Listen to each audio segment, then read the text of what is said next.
السلام علیکم ورحمۃ اللہ وبرکاتہ۔ آج ہم پڑھنے جا رہے ہیں کہ ہم نے قرآن پاک کو مخارج کے ساتھ کیسے ادا کرنا ہے۔ تو اس میں سب سے پہلے میں نے جو ڈاؤن لوڈ کیا ہے وہ مدنی قاعدہ میں ڈاؤن لوڈ کر لیا ہے۔ مدنی قاعدہ میں ہم نے جو اصول ہیں مخارج کے، وہ ہم نے مخارج کے جتنے بھی حروف ہیں ان کو کیسے ادا کرنا ہے، یہ یہاں پہ ان کے اصول بتائے گئے ہیں۔ تو ہم نے ان کو ریڈ کر لینا ہے تاکہ ہمیں اس کے بعد میں جب ہم اس کی پریکٹس کریں تو ہمیں سمجھ آ جائے۔ سب سے پہلے ہے حلقی مخرج، اس میں حمزہ ہا حروف حلقیہ، یہ 6 حروف حمزہ ہا، عین ہا، غین خا۔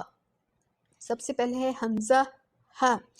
حمزہ ہا کہاں سے ادا ہوتا ہے؟ یہ حلق کے نیچے والے حصے سے ادا ہوتا ہے، جیسے کہ یہاں پر لکھا ہوا ہے کہ حمزہ ہا حلق کے نیچے والے حصے سے ادا ہوتا ہے۔ حلق کے نیچے والے جو سینے والی سائڈ ہے حلق کی، وہاں سے ادا ہوتا ہے۔ تو اس کی ادائیگی کیسی ہے؟ حمزہ ہا، حمزہ ہا، حمزہ ہا۔ نمبر سیکنڈ پہ آتا ہے عین ہا۔ اب اس کی ادائیگی کہاں پہ ہے؟ حلق کے درمیان والے حصے سے ادا ہوتے ہیں۔ عین ہا، عین ہا، تو عین ہا، تو یہ کہاں سے؟ حلق کے درمیان والے حصے سے، یعنی کہ مڈل آف دی تھروٹ، درمیان والے حصے سے ادا ہوتے ہیں۔ حلق کے تھروٹ کے مڈل پارٹ سے ادا ہوتے ہیں۔ عین ہا، عین ہا۔ اس کے بعد آ گیا غین خا۔ اب یہ کیا ہے؟ حلق کے اوپر والے حصے سے ادا ہوتے ہیں، حلق کے اوپر والے حصے سے، یعنی کہ جو کہ ماؤتھ والی سائڈ ہے آپ کے تھروٹ کی، وہاں سے ادا ہوتے ہیں۔ اور یہ ٹو حروف ہیں غین خا۔ تو حلقیہ حروف کتنے ہیں؟ یہ 6 ہیں، اور ان کے تھروٹ لیٹر کتنے ہیں؟ تھروٹ لیٹر 6 ہیں، اور یہ کون سے ہیں؟ حمزہ ہا حلق کے نیچے والے حصے سے ادا ہوتے ہیں، عین ہا حلق کے درمیان والے حصے سے ادا ہوتے ہیں، اور غین خا اور حلق کے اوپر والے حصے سے ادا ہوتے ہیں، اینڈ والے جو غین خا۔ ٹھیک ہو گیا۔ اس کے بعد آ گیا لسانی مخارج۔ لسانی مخارج کتنے ہیں؟ یہ ٹوٹل جتنے بھی ہیں قاف سے لے کے نیچے صاد زا سین تک جتنے بھی مخارج ہیں یہ لسانی مخارج ہیں۔ تو اب ان کی بھی آگے قسمیں ہیں۔ لسانی مخارج میں قاف اور کیف، یہ 2 حروف ہیں، انہیں حروف لہویہ کہتے ہیں۔ حروف لہویہ، حروف لہویہ کتنے ہیں؟ 2 ہیں، ایک ہے قاف اور دوسرا ہے کیف۔ تو زبان کی جڑ اور تالو کے نرم حصہ سے ادا ہوتا ہے قاف۔ جب ہم اس کو ادا کرتے ہیں تو ہم اپنی زبان کی جو جڑ ہے نا، جہاں سے زبان سٹارٹ ہوتی ہے اس کو جڑ بولتے ہیں، اس کو ہم بہت نرمی سے ہم اس کو لگاتے ہیں تالو کے ساتھ۔ زبان کی جڑ اور تالو کے نرم حصہ سے ادا ہوتا ہے، تو یہ قاف قاف، ٹھیک ہے۔ اور نمبر سیکنڈ پہ آ گیا کیف۔ اس کو باریک ادا کرنا ہے، موٹا ادا نہیں کرنا۔ کیف زبان کی جڑ اور تالو کے سخت حصہ سے ادا ہوتا ہے، زبان کی جڑ اور تالو کے سخت حصہ سے ادا ہوتا ہے، ٹھیک ہے۔ تو نمبر سیکنڈ پہ یہ دونوں ہو گئے۔ ایک دفعہ پھر اس کی ادائیگی دیکھ لیتے ہیں۔ قاف، قاف موٹا ادا کرنا ہے، موٹا یعنی کہ ہم نے آواز کو موٹا کرنا ہے۔ آواز جب اس کے آواز کی ادائیگی کرنی ہے تو اس کو ہم نے موٹا ادا کرنا ہے۔ قاف کیف، قاف کیف۔ قاف زبان کی جڑ اور تالو کے نرم حصہ سے ادا ہوتا ہے، اور کیف زبان کی جڑ اور تالو کے سخت حصے سے ادا ہوتا ہے، لیکن ہم نے اس کو باریک ادا کرنا ہے۔ باریک ادا لیکن ہم نے اس کو باریک ادا کرنا ہے، یعنی کہ ہم نے اس کی آواز جب ہم نے نکالنی ہے تو ہم نے اس کی آواز موٹی نکالنی ہے، لیکن جو ہم نے زبان کی جس حصے سے نکالنا ہے وہاں سے سخت حصہ سے اس کو ادا کرنا ہے، کاف کو، کیف۔ اچھا، اس کے بعد آ گیا جیم شین یا، حروف شجریہ، یہ زبان کے درمیان اور تالو کے درمیان سے ادا ہوتے ہیں، ان کو بولتے ہیں حروف شجریہ، یعنی کہ 3 لیٹر بولتے ہیں ان کو، 3 لیٹرز، جیم شین یا، جیم شین یا، کون سے ہیں؟ یہ حروف شجریہ ہیں، اور یہ زبان کے درمیان اور تالو کے درمیان سے ادا ہوتے ہیں۔ اس کے بعد آ گیا طور۔